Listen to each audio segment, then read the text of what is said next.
पाठ तीमथी के नाम संत पौलुस का पहला पत्र, अध्याय 6, पद संख्या 3 से 12 तक। इन बातों की शिक्षा और उपदेश दिया करो। यदि कोई भिन्न शिक्षा देता है और हमारे प्रभु यीशु मसीह के हितकारी उपदेशों में और भक्ति सम्मत शिक्षा में विश्वास नहीं करता, तो मैं समझता हूँ कि घमंड ने उसे अंधा बना दिया है। वह कुछ भी नहीं समझता और उसे वाद विवाद तथा निरर्थक शास्त्रार्थ करने का रोग हो गया है। इस प्रकार के विवादों से ईर्ष्या, फूट, परनिंदा, दूसरों पर कुत्सित संदेह और निरंतर झगड़े उत्पन्न होते हैं। यह सब ऐसे लोगों के योग्य है जिनका मन विकृत और सत्य से वंचित हो गया है और जो यह समझते हैं कि भक्ति से लाभ मिलना चाहिए। भक्ति से तो बड़ा लाभ होता है, किंतु केवल उसी को जो अपनी धन संपत्ति से संतुष्ट रहता है। हम न तो इस संसार में कुछ अपने साथ ले आए और न यहाँ से कुछ साथ ले जा सकते हैं। यदि हमारे पास भोजन वस्त्र है तो हमें इससे संतुष्ट रहना चाहिए। जो लोग धन बटोरना चाहते हैं वे प्रलोभन और फंदे में पड़ जाते हैं और ऐसी मूर्खतापूर्ण तथा हानिकारक वासनाओं के शिकार बनते हैं जो मनुष्यों को पतन और विनाश के गर्त में ढकेल देती हैं। क्योंकि धन का लालच सभी बुराइयों की जड़ है।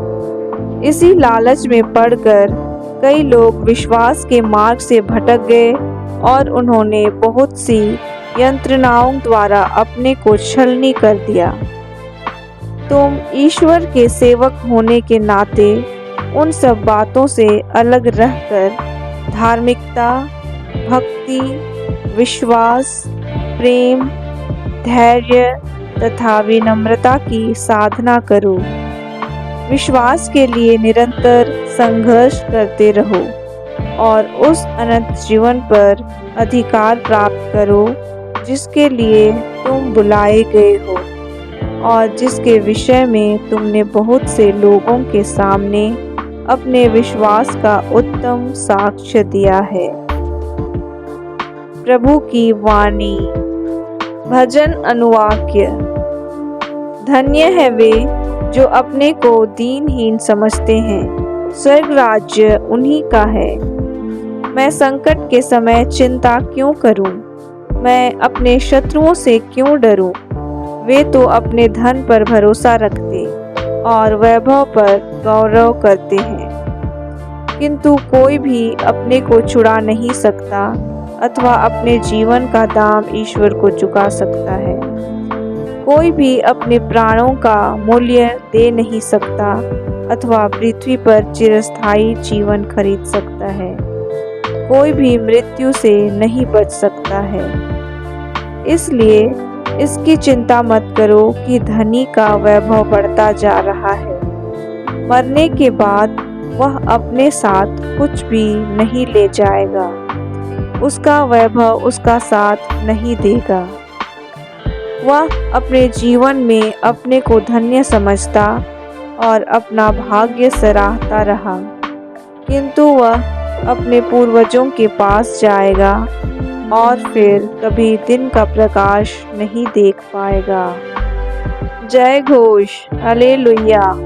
हे पिता, हे स्वर्ग और पृथ्वी के प्रभु, मैं तेरी स्तुति करता हूँ क्योंकि तूने राज्य के रहस्यों को नीरे बच्चों के लिए प्रकट किया है। हालेलुया। सुसमाचार। संत लूकस के अनुसार आज का पवित्र सुसमाचार, अध्याय 8, पद संख्या 1 से 3 तक। यीशु नगर नगर और गांव-गांव घूमकर उपदेश देते और ईश्वर के राज्य का सुसमाचार सुनाते रहे।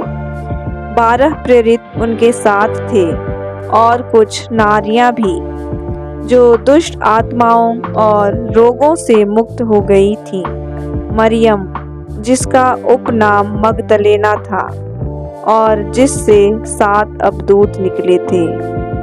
हेरोद के कारिंदा खूसा की पत्नी यूहन्ना, सुसन्ना और अनेक अन्य नारियां भी, जो अपनी संपत्ति से यीशु और उनके शिष्यों का सेवा सत्कार करती थीं। प्रभु का पवित्र सुसमाचार। मनन चिंतन। आज का वचन हमें याद दिलाता है कि क्रिस्तीय शिष्यत्व केवल एक यात्रा नहीं, बल्कि संघर्ष और समर्पण का मार्ग है।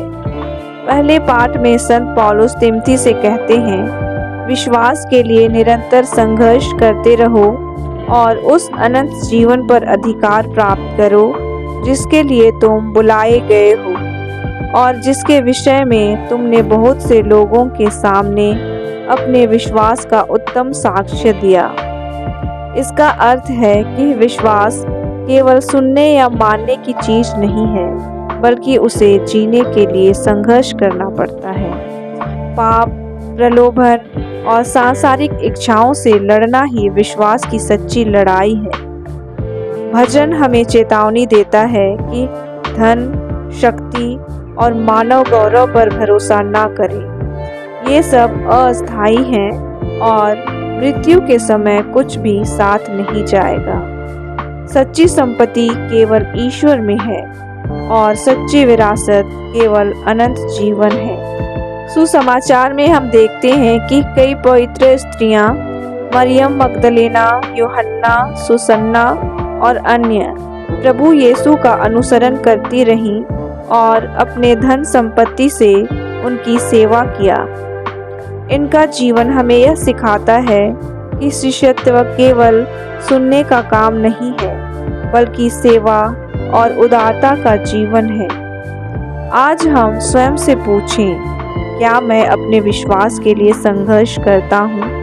क्या मेरा विश्वास केवल धन और संसार पर है या मसीह पर? क्या मैं भी इन पवित्र स्त्रियों की तरह अपने समय, योग्यता और संसाधनों को प्रभु और कलीसिया की सेवा में लगाता हूँ? आइए प्रार्थना करें कि प्रभु हमें विश्वास की लड़ाई में स्थिर रहने की कृपा दें, सांसारिक वस्तुओं से मुक्त होकर उनकी सेवा करने की शक्ति दें। आमीन।